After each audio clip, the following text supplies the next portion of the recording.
안녕하세요. 우리 지난 시간에는 전기력에 대해서 배웠었죠? 이번에는 원자의 스펙트럼이라는 거에 대해서 한번 배워보도록 하겠습니다.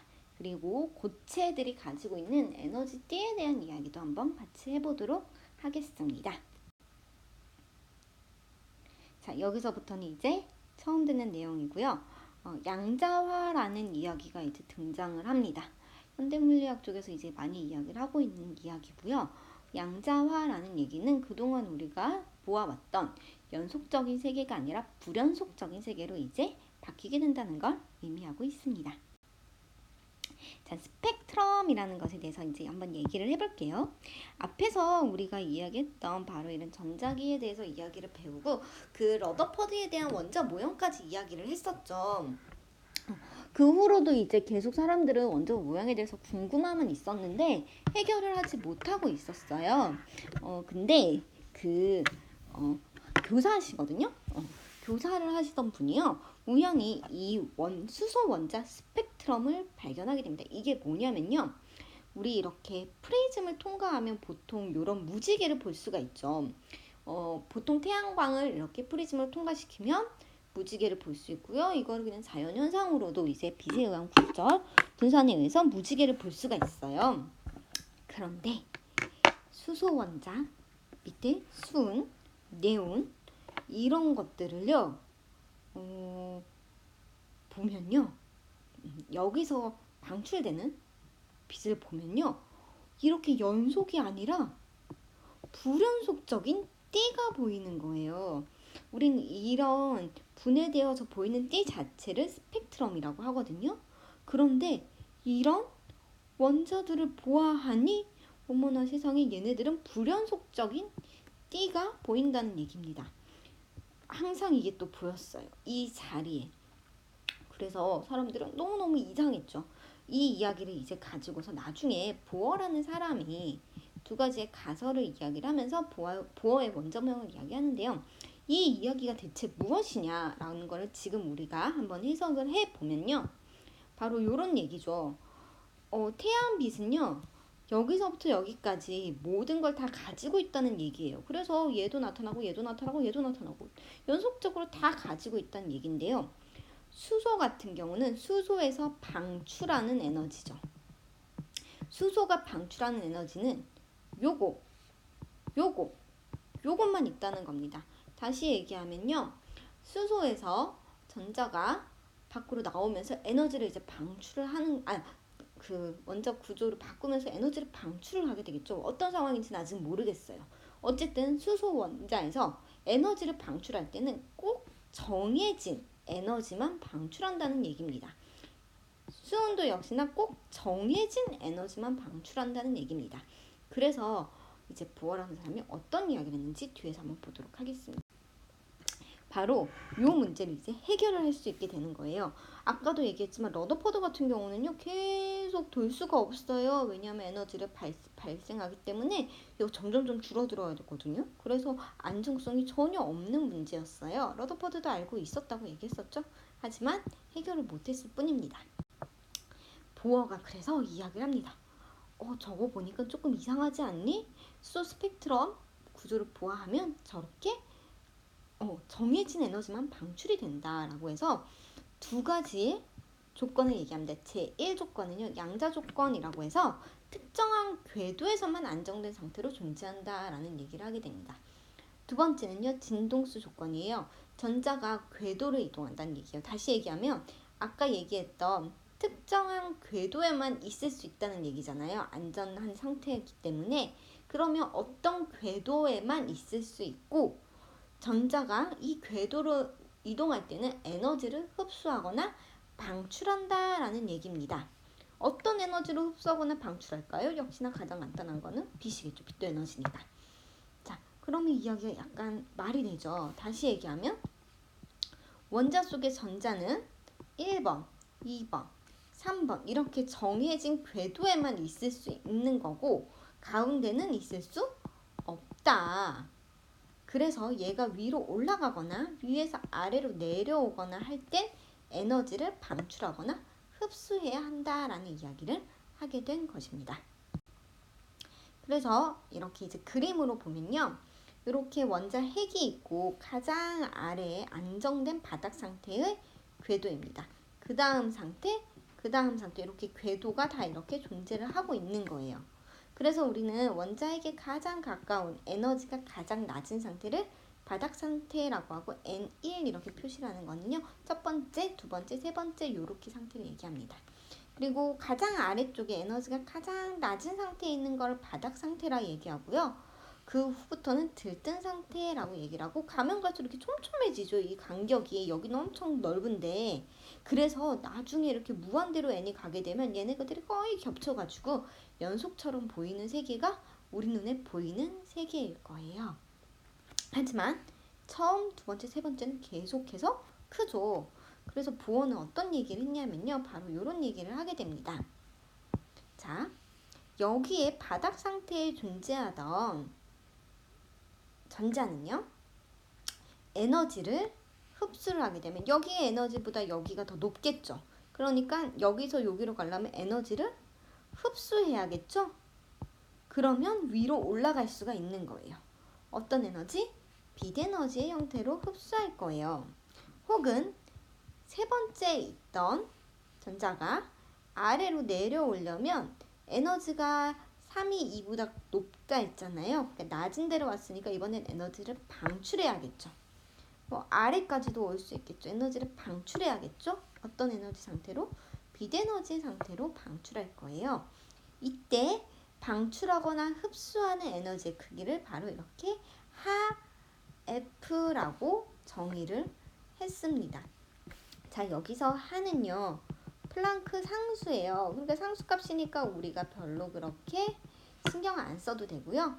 F는 진동수입니다. 그래서 요 둘만큼 에너지만큼을 내보내고 받아들인다. 이렇게 생각을 하면 돼요. 이 간격은 정해져 있겠죠. 원자마다. 그러니까 불연속적인 띠가 나올 수밖에 없을 거예요. 자, 요거는 기억할 수 있겠죠? 자, 그래서 다시 한번 정리를 하자면 궤도를 점핑해서 높이 하려면 에너지를 흡수해야 되고요. 내려오려면 에너지를 방출해야 합니다. 라는 이야기를 하게 됩니다. 그래서 우리는 이런 것들을 이제 이름을 붙였거든요. 바닥 상태, 여기 가장 아래로 떨어지는 이 바닥 상태로 다 떨어지는 걸 라이먼 계열이라고 했어요. 여러분 그러면 에너지가 얘가 클까요? 얘가 클까요? 당연히 얘 에너지가 훨씬 큰 거겠죠? 떨어졌으니까 방출했겠죠. 두 번째, N2로 떨어지는 걸 우리는 발머 계열이라고요. 이게 가시광선 계열이에요. 그래서 우리가 눈으로 볼 수 있는 거는 바로 이 N2 계열이에요. 그 다음 N3로 떨어지는 걸 이제 파싱 계열 이렇게 얘기하고요. 뭐 에너지 차이는 뭐 여기서 여기로 떨어지면 이 2에서 이 1으로 떨어진 거겠죠? 그 얘기예요. 요게. 그랬더니 사실은 이게 하 F인데 여기서 조금만 더 한번 설명해 볼게요. 하는 상수고요. 파동에서 속도는 우리 시간분의 거리라는 거 배웠죠. 근데 빛이니까 빛의 속도는 c거든요. 자, 한 번 파동이 진동할 때의 시간을 우리는 주기라고 불러요. 그리고 거리가 뭐냐면요. 한 번 이동할 때 이렇게 파동이 이렇게 한 번 이동할 때 간 요만큼의 거리 있죠. 우리 요거를 파장이라고 부릅니다. 그래서 주기는 분의 파장이 속도가 될 거예요. 그런데 잘 한번 생각해 보면요. 주기라는 거는 1초 동안 진동한 횟수거든요. 아니죠. 1초 동안 진동한 횟수가 아니라 한 번 진동하는데 걸리는 횟수거든요. 걸린 시간이에요. 이건 시간이에요. 그래서 내가 한 번 진동하는데 뭐 5초가 걸렸다 이렇게 얘기할 수 있죠. 그러면 1초에 몇 번 진동한 거예요? 5분의 1번 진동한 거죠. 우린 이렇게 1초 동안 진동한 횟수를 진동수라고 불러요. 그래서요. 진동수 F와 주기분의 1은요. 같은 말이 되는 거예요. 그러니 여기서 주기분의 1은 뭐라고 바꿀 수 있냐면 진동수 곱하기 파장으로 바꿀 수 있겠죠. 그러면 진동수는 다시 어떻게 쓸 수 있냐면 파장분의 C로 쓸 수 있죠. 이 파장을 우리는 람다 이렇게 써서 여기 람다가 들어가는 거예요. 그리고 여기 C가 들어가는 거예요. 그러니까 요만큼이 사실은 F랑 똑같은 거예요. 이상하게 생각 안 해도 돼요. 그래서 우리 빛에서는 빛의 속도가 똑같잖아요. 그렇기 때문에 C는 F 람다 이렇게 쓰게 되거든요. 그래서 F가 크면 람다가 짧을 거예요. 그 얘기를 해주고 있는 겁니다. 어려워하지 말고 이 내용은 뒤에서도 배울 거니까 미리 한번 정의를 확인해두고 가면 좋겠죠? 자, 똑같은 얘기입니다. 바로 여기서 이렇게 보이는 게 아까 얘기했던 라이먼 계열, 발머 계열, 파센 계열 얘기하는 거예요. 1, 2, 3로 떨어지는 거고요. 이거를 직접 우리가 계산도 해봤더니 가장 낮은 부분이 마이너스 13.6 일렉트릭 볼트라는 건 단위예요. 전기 포텐셜 에너지 단위고요. 요만큼이고 가면 갈수록 이제 커지죠. 에너지 양이. 에너지 준위가 높아지죠. 그러니까 떨어질 때는 내보내고 올라갈 때는 흡수한다 라고만 생각을 잘하고 있으면 됩니다. 숫자가 그렇게 중요하진 않아요. 자, 이번에는 에너지띠입니다. 우리 화학 시간에 배웠을 텐데요. 이렇게 에너지 준위에 따라서요. 들어가고 싶은 데만큼 들어갈 수 있는 게 아니고요. 들어갈 수 있는 개수가 정해져 있습니다. 파울리 베타 원리에 따라서 제일 첫 번째는 2개, 그 다음에 몇 개였죠? 넷, 5개, 6개 막 이런 식으로 정해져 있었죠. 그래서 막 오비탈 K, 뭐 L, M 막 이런 얘기 했었잖아요. K 껍질, L 껍질, M 껍질, 그리고 뭐 오비탈, S 오비탈, P 오비탈, D 오비탈 막 이런 얘기 했었잖아요. 그게 다 여기가 같은 연결되는 이야기인데 우리는 그냥 단순하게 1, 2, 3에서 K 껍질, L 껍질 이렇게 껍질만 지금 보고 있는 건데요. 파울리 베타 원리에 의하면 이렇게 딱 정해진 개수만 들어갈 수 있어요. 당연히 더 못 들어가겠죠. 그런데 고체는요. 두 원자가 어때요? 엄청나게 많은 원자들이 있고 엄청나게 가깝잖아요. 그러다 보니 요놈들이 너무너무너무너무나 가까이 이렇게 있는 거예요. 근데 너무 가까이 있다 보니까 이게 어떻게 돼요? 마치 하나처럼 돼서 얘네가 있을 수가 없게 되죠. 그래서 얘네들이 같이 공존할 방법을 찾게 됩니다. 그래서 어떻게 하냐면요. 이렇게 두 개의 원자가 고체에서만 가능해요. 두 개의 원자가 만나게 되면요. 첫 번째를 이렇게 미세하게 나누고요. 두 번째도 서로 양보해서 이렇게 만듭니다. 그러면 너도 나도 약간 달라진 채로 존재할 수 있겠죠. 요거 이해돼요? 세 개가 되면 세 개가 이렇게 미세하게 나눠집니다. 근데 문제가 이게 몇백 개가 되면 어떻게 될까요? 막 엄청 이렇게 나눠지겠죠. 그래서 마치 이게 하나의 띠처럼 이렇게 보이게 되는 겁니다. 그래서 고체에서만 나타나는 에너지 띠가 존재하게 되는 겁니다. 파울리 베타 원리에 의해서 같은 준위에 같이 있을 수 없기 때문에 얘네들이 미세하게 갈라지고 너무 많이 만나다 보니까 마치 띠처럼 보여요 라는 이야기입니다. 그래서 이렇게 그림 예쁘게 보이면 이런 거예요. 원자가 아주 많으면 이렇게 띠가 되는 거예요. 그래서 우리는 이걸 고체의 에너지 띠라고 합니다. 그래서 이런 고체 에너지 띠에서는 이제 몇 가지 이야기 나오는데요. 양공, 자유전자, 원자가띠, 전자띠 이런 얘기, 전도띠 이런 게 있는데 바로 뭐냐면 아까 이렇게 띠가 있었죠. 이게 띠예요, 띠예요. 이런 띠가 있는데요. 원자가띠라고 하는 거는요. 원자의 가장 바깥쪽에 있는 전자가 차지하는 거예요. 여기 만약에 비어 있잖아요. 얘가 비어 있고 여기는 전자가 여기까지 들어 있어요. 전자가 여기까지 이렇게 들어 있어요. 그러면 요게 원자가 띠가 되는 거예요. 그리고 이게 전도띠가 되는 겁니다.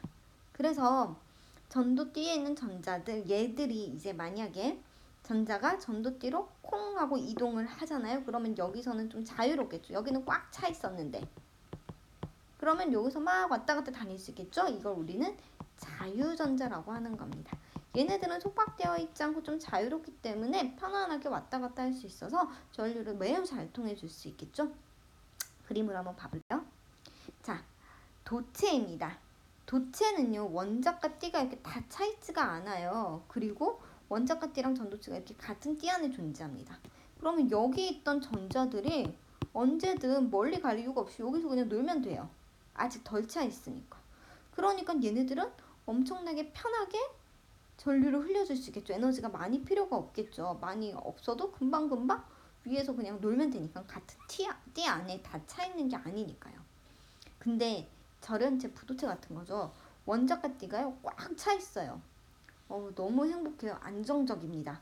전도띠는요 엄청 멀어요. 에너지가 많이 필요합니다. 가려면. 근데 굳이 가려 할까요? 에너지도 많이 필요한데? 굳이 갈 이유가 없겠죠. 나는 여기만 있어도 꽉 차서 행복한데 안정적이잖아요. 근데 저 위에 갈 이유가 없겠죠. 그래서 전류 안 통할 거예요, 거의. 근데 반도체라는 건 어떠냐면요. 원자과 띠는 역시나 가득 차 있어요. 똑같아요, 부도체랑. 그런데 전도띠가요, 그리 멀지 않아요. 한 1일렉트릭 볼트 정도? 네, 바로 위에 있어요. 마음만 먹으면 갈 수 있어요. 그런데 가고 싶을까요? 굳이 가고 싶을 이유가 없겠죠. 왜냐하면 아주 지금 상태로 매우 행복하거든요. 그래서 굳이 이 자연적인 상태에서는 가지 않습니다. 전류 흘려주지 않아요. 하지만 어떤 처리를 한다 하면 쉽게 갈 수는 있을 거예요. 그래서 얘는 이름이 반도체입니다. 그래서 다음 시간에 이 반도체에 대한 이야기를 함께 해보도록 하겠습니다.